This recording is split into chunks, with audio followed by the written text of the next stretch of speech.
Ungqongqoshe Wamaphoyisa uBheki Cele kanye noKhomishana Wamaphoyisa KwaZulu Natal Lieutenant General Nhlanhla Mkhwananzi bahambele umndeni wePhoyisa uWarrant Officer Sithembiso Mazibuko odutshulwe washona eNtuzuma eThekwini. uMazibuko ugasele lapho kukhona izigebengu bezifunelwa amacala abucayi eThekwini. Kulesigameko kushone abantu abane okufaka phakathi nabesifazane kanti kwelinye iPhoyisa kwembulwa kwembeswa kulo esibhedlela. Ubugebengu obuhlalisela ibhojozi zakhamuza kwi-Inc okuyinanda eNtuzuma nakwaMashu bubonakala budlange kakhulu muva njengoba osukwini layizolo kudutshulwe abasolwa ngokwenza ubugebengu kanye nabesifazane bebehleli nabo ngesikhathi bedubulana namaphoyisa eNtuzuma. Kulesi sigameko kudutshulwe kwashona nephoyisa uSithembiso Mazibuko obeyilungu lamaphoyisa ophiko le-National Intervention.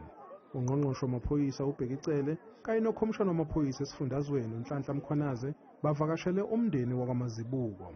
We have just lost a member at the level of warrant officer, and the other member is in hospital. We are told he's stable.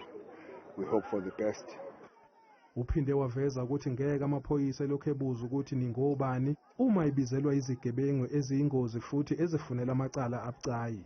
When they are there and when they shoot, when the police are dying, we're not going to be really asking who are you. The best thing, we were making a call to all those that are peace-loving and those that don't want crime to stay away from this group.